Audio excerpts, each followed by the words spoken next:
Գյուրջան Կասկադ, հասանելի բնակարաններ 65 ամիս մարման ժամկետով։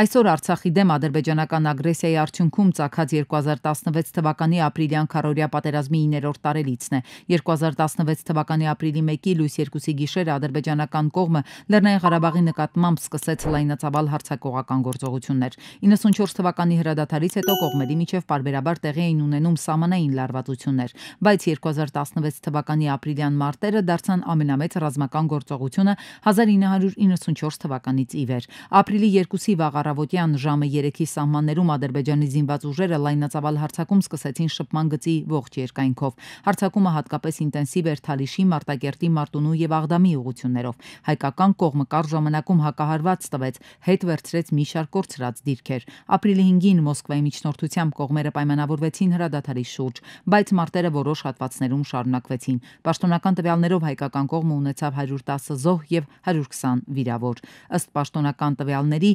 ադրբեջանական կողմը տվել է մինչև 300 զոհ, այդ թվում հատուկ նշանակության ուժերի զինվորներ։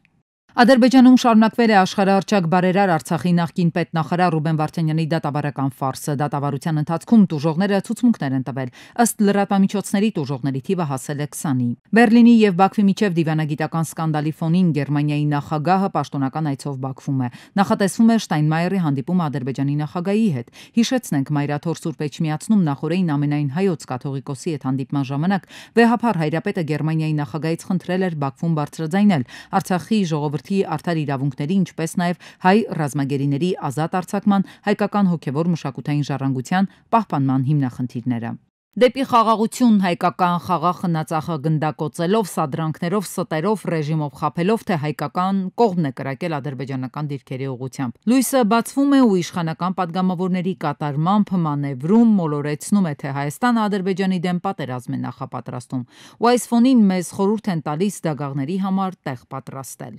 Եթե մեր բանակը նորից ստիպված լինի պատերազմել, Երևանը պետք է նախորոք տեղ պատրաստի նոր դագաղների համար, եւ մենք ստիպված կլինենք զարդարել մեր ռազմավարի պուրակի ազատ տարածքը Ֆրանսիայից եւ Հնդկաստանից ձեռք բերված զինտեխնիկայով։ Նա հայկական կողմից զինաթափվել, զենքից հրաժարվել է պահանջում, ինքը ռազմական բյուջեն 5 միլիարդի է հասցնում, զորավարժություններին զարկ տալիս ու շարունակում մատ թափ տալ։ Ինչ վերաբերում է այս տարվա մեկնարկից ի վեր եղած պատկերին, ապա հենց Ադրբեջանի պաշտպանության նախարարության կայքում բաց աղբյուրներով տեղեկություն կա, որ տեղի է ունեցել 4 լայնամասշտաբ զորավարժություն, մասնավորապես դրանցից 2-ը տեղի են ունեցել, մեկը Թուրքիայի հետ համատեղ, մյուսը տեղի է ունեցել Պակիստանում եւ 2-ը վերջին, որոնք տեղի են ունեցել փետրվար ամսի վերջին, տեղի են ունեցել ծովային հետևակի մասնակցությամբ, բայց այնտեղ հստակ նշված է, որ նպատակը լեռնային ռելիեֆի պայմաններում գործողությունների իրականացումն է, որը կարծում եմ պետք է իրապես մտահոգիչ լինի մեզ համար։ Բաքվի պետական հեռուստաընկերությունը գիրակնորյա թողարկումով դարձյալ Հայաստանի Հանրապետության տարածքը արևմտյան Ադրբեջանն է ներկայացնում։ Կադրեր են Թալինից, Ագարակից, իրենց այսպես կոչված վերադարձի իրավունքից են խոսում։ Զանգեզուրի միջանցք կոչվածը հիշատակում։ Գալու է օրը, երբ կհասնենք Զանգեզուրի միջանցքի բացմանը, ուժ ենք հավաքում այդ օրվա համար։ Որ Զանգեզուրի միջանցքը կարմիր գիծ է Իրանի համար, մեկ անգամ չէ, որ լսել ենք Թեհրանից։ Ասել է այս մասին իրանցի պաշտոնյան Բաքվում։ Դեռ չգիտենք, Իրանի նախագահի Բաքու կատարելիք այցից առաջ Փեզեշքյանի արտաքին քաղաքական հարցերի խորհրդականն է մեկնել Բաքու։ Ալիևի հետ հանդիպումից հաղորդագրությունը սուղ է։ Մեհդի Սանային Ալիևին է փոխանցել Իրանի նախագահի ողջույնի բանավոր ուղերձը։ Ալիևի փոխադարձ ողջույնն է Փեզեշքյանին իր հետ Թեհրան կտանի։ Իրանցի Սանային նկատենք Բաքու գնաց մի շրջանում, երբ Միացյալ Նահանգների նախագահ Թրամփի բանակցությունների առաջարկը Թեհրանը մերժեց։ Հետևեց տեղեկությունը, որ Իրանն իր հրթիռային համակարգերը բերել է թիվ 1 պատրաստության։ Միացյալ Նահանգները Իրանի միջուկային օբյեկտները ռմբակոծելու հավանականությունը 50-50 է գնահատում։ Թուրքիայի եւ Իրանի նախագահներն էլ հեռախոսով զրուցել են։ Նույն օրը հեռախոսազրույց են ունեցել նաեւ Էրդողանն ու Ալիևը։ Նրանցից մեծը փոքրին հիշեցրել է մեկ ազգ երկու պետություն են։ Սրան հաջորդեց Ալիև-Փեզեշքյան հեռախոսազրույցն ու Սանային գնաց Բաքու։ Ինչ կա Անկարա-Թեհրան-Բաքու եռանկյունու անկյուններում, Բաքուն ուզում է հեռու դիրքավորվել իսրայել-ամերիկյան հակաիրանական դաշնությունից։ Ինչ գին կուզի լոյալության համար Ալիևը Իրանից, կփորձի զիջումներ կորզել եւ ինչ զիջումներ։ Նոր քրեական հետապնդում է սկսվել գեներալ գնդապետ Մովսես Հակոբյանի նկատմամբ, ըստ մեղադրանքի Հակոբյանի պաշտոնեական անփութության հետևանքով 9 տարի առաջ Ռուսաստանից Հայաստանին անպիտան ռազմական տեխնիկա է մատակարարվել։ Նրանից բացի մեղադրյալի աթոռին է զինված ուժերի հրթիռային զորքերի եւ հրետանու վարչության նախկին պետ գեներալ-մայոր Արմեն Հարությունյանը։ Պայմանագիրը ստորագրել էր Մովսես Հակոբյանն, արդյունքում ձեռք է բերվել ավելի քան 4 միլիարդ 300 միլիոն դրամի ռազմական տեխնիկա։ Իրանը վերահաստատում է, որ երբեք եւ ոչ մի դեպքում չի ձգտի, չի արտադրի կամ չի փորձի միջուկային զենք ձեռք բերել։ Այս մասին X-ում գրել է Իրանի արտաքին գործերի նախարար Աբաս Արաղչին։ Ամերիկայի Միացյալ Նահանգների նախագահը գուցե շահագրգռված չէ 2015-ի միջուկային համաձայնագրով, սակայն այդ համաձայնագիրը պարունակում էր Իրանի հիմնական պարտավորությունը, որը դեռ ուժի մեջ է եւ նույնիսկ Ամերիկայի Միացյալ Նահանգները, որը համաձայնագրի մաս չէ, դրանից օգուտ քաղեց։ Այնուամենայնիվ բոլորի համար կարևոր է հասկանալ, որ գոյություն չունի ռազմական լուծում, առավել եւս ռազմական տարբերակ։ Մերձավոր Արևելքում աղետալի ձախողումները, որոնք Ամերիկայի Միացյալ Նահանգների նախկին վարչակազմերին արժեցել են ավելի քան $7 տրիլիոն, ավելի քան խոսուն են, ասել է իրանցի դիվանագետը։ Իսրայելի 14 հեռուստաալիքը հեռարձակել է մի հոլովակ, որում խոսվում է երկրի Իրանի դեմ խոշոր ռազմական գործողության նախապատրաստության մասին։ Հեռարձակման ընթացքում ցուցադրվել են Իրանի տարածքում գտնվող օբյեկտներ, որոնց վրա ծրագրվում է հարձակում։ Հաղորդավարները չեն նշել օպերացիայի ճշգրիտ ժամանակը, սակայն նշել են, որ դրա նախապատրաստական աշխատանքները վերջին փուլում են։ Հայտնի չէ, օգտագործվել են բացառապես իսրայելական զորքեր, թե կարող են ներգրավել Ամերիկայի Միացյալ Նահանգների օգնությունը։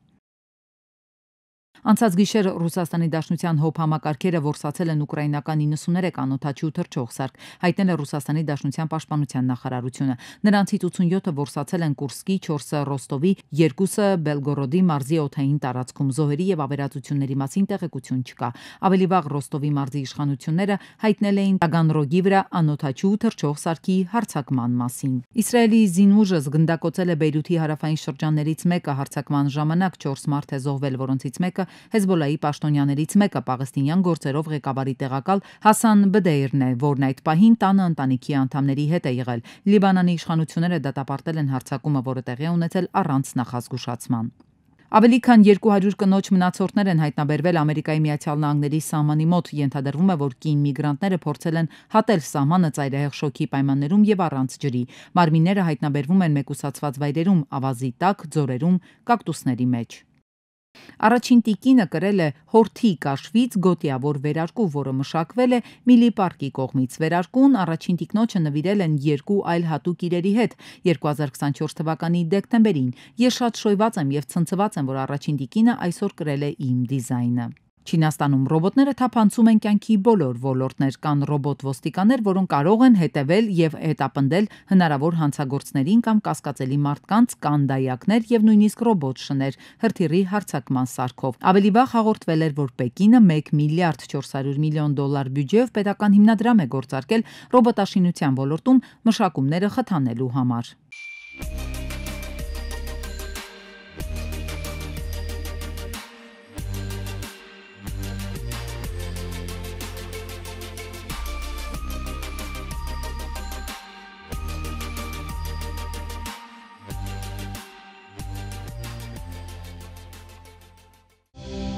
Ահազանգ քաղաքացիներից տարբեր հասարակական կազմակերպություններ ստացել են բողոքներ քաղաքացիներից, որ Veolia ջուր ընկերությունը ջրաչափերը փոխելուց հետո տուգանել է իրենց։ Քաղաքացիները ստացել են նամակ, որ ջրաչափերի փորձաքննության արդյունքում դրանք եղել են վնասված։ Վերահաշվարկվել է ինչ-որ գումար եւ ներկայացվել քաղաքացուն, որ նա ստիպված պետք է այդ գումարը վճարի։ Փողում անելով հանրային ծառայությունների որոշմանը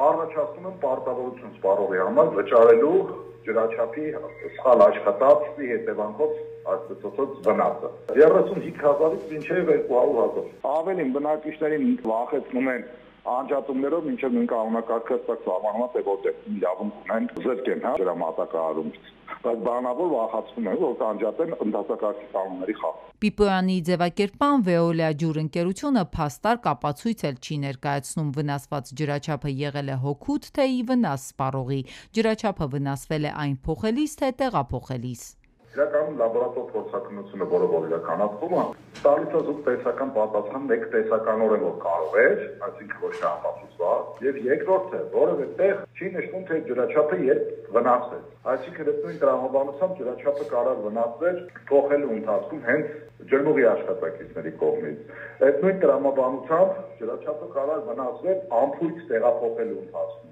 Հանրային ծառայությունները կարգավորող հանձնաժողովի որոշմամբ Վեոլիա ջրի բաժանորդն իրավունք ունի մատակարարի ծանուցման պահից 3 աշխատանքային օրվա ընթացքում պահանջել, որ մատակարարը ջրաչափի հետ կապված որևէ աշխատանք իրականացնի իր ներկայությամբ, նախապես փոխհամաձայնեցված ժամկետում։ Մի կողմից ջրմուղն իրեն հարմար ձևով լրացուցիչ պարտավորություն առաջացնում, ուրեմն սպառողների համար, մյուս կողմից հանրային ծառայությունները կարգավորող հանձնաժողովը սահմանում այնպիսի ընթացակարգ է, որ նման գործունեություն ծավալելը ջրմուղի համար դառնա անխոչնդոտ իրականացնելի գործընթաց։ Մասնագետները հորդորում են սպառողներին նման խնդիրների բախվելիս ապացուցողական նամակ գրել Վեոլիա ջուր ընկերությանը եւ հանրային ծառայությունները կարգավորող հանձնաժողովին եւ ներկա գտնվել ջրաչափը փոխելու գործընթացին։ 2024-ին խմելու ջրի մատակարարման եւ ջրահեռացման ծառայությունների մատուցման 2316 բողոք է ստացվել, դրանցից 1473-ը բավարարվել է։ Տեղացած հորդարատ անձրևից հետո կրկին հեղեղվել էր Երևանի կենտրոն վարչական շրջանի փողոցներն ու բակերը եւ քաղաքը նորից վերածվել էր մեծ լճի։ Տեղաշարժվելը դարձել էր գրեթե անհնար։ Քաղաքացիների դիտարկմամբ հարցը խորքային է անտեսված քաղաքային իշխանությունների կողմից։ Գույքագրման արդյունքով այս պահի դրությամբ շուրջ 50 հասցեներում հեղեղատար համակարգն իսպառ բացակայում է։ Ջրահեռացման դարն ապրած բարոյապես մաշված արկա համակարգն էլ իզորու չէ ապահովել բնականոն ջրահեռացում։ Անհրաժեշտ է լուրջ ուշադրություն դարձնել ջրահեռացման համակարգի մաքրման վիճակին, ջրթողունակության բարձրացմանը, որովհետև գաղտնիք չի, որ Երևան քաղաքում տարիների ընթացքում հազարավոր տոննաներով ավազի, փոշի, մանրահատիկ տեղում է կուտակվում եւ այդ կուտակումները, որոնք առաջացնում են ամենայն հավանականությամբ այդ ջրահեռացանցում, դրանք նվազեցնում են ջրթողունակությունը։ Երևանի քաղաքապետի խորհրդական Կամո Արեանի պարզաբանմամբ պատճառներից մեկը տարբեր կառուցապատողների կողմից իրականացված միջամտություններն են, որոնց արդյունքում բակային հատվածների անձրևը ընդունիչ ցանցերը ծածկվել են շինաղբի մնացորդներով։ Հիմնականում խնդիրներ են առաջանում կոյուղատար համակարգի միացման հատվածներում։ Այս պահին նախագծանախշվային աշխատանքները դեռ չեն ավարտվել, ավարտից հետո կունենանք ֆինանսական գնահատական, թե ինչքան գումար է անհրաժեշտ խնդրի արմատական լուծման համար։ Խնդիրը 3 փուլերով, առաջնահերթ այնտեղ, որտեղ բացակայում է համակարգը, այդտեղ կառուցել նոր համակարգ, եւ երկրորդ տարբերակը խնդրահարույց հատվածներում իրականացնել վերակառուցում եւ անդրադառնալ բակային տարածքների հեղատար ցանցերին։ Միանշանակ չի կարելի ասել, որ համայնքի բյուջեն կբավարարի այս ծախսերը հոգալու համար, ընդգծում է Պաշտոնյան։ Այնուամենայնիվ, հորդարատ տեղումներից հետո միանշանակ կիրականացվեն համատարած մաքրման աշխատանքներ։ Ձեզ մոտ գալուց առաջ Յոլա ջրի տնօրենի հետ քննարկում էինք շատ արդիական նախագիծ։ Մաշտոցի պողոտայի ջրի կուտակումները մինիմալի հասցնելու համար անցումի մոտ նախագիծ ենք կազմել Լեո Սարյան Խաչմերուկից հատելով Մաշտոցի պողոտան դեպի Խորենացի Բեյրութի փողոց այս հատվածները նոր արդիական ցանց կառուցելու, թեթևացնելու ծանրաբեռնվածությունը Մաշտոցի պողոտայի վրա։ Արեանի խոսքով քննարկումը դեռ չի ավարտվել, ուսումնասիրությունների կարիք կա, այնուամենայնիվ նախագիծն արդեն ունեն, սպասվող առաջիկա տեղումների ժամանակ էլ կուժեղացնեն սպասարկումը։ Խնդրահարույց հատվածներից առաջնահերթը Եղվարդի խճուղին եւ Մաշտոցի պողոտան են։ Հանրապետության տարածքում շրջանների մեծ մասում ապրիլի 3-ից 6-ն առանձին շրջաններում օրվա ընթացքում սպասվում է կարճատև անձրև։ Ապրիլի 3-ին նաև ամպրոպ, օդի ջերմաստիճանը կնվազի 2-ից 3 աստիճանով, ապրիլի 6-ին 4-ին սպասվում է առանց ստեղումների եղանակ։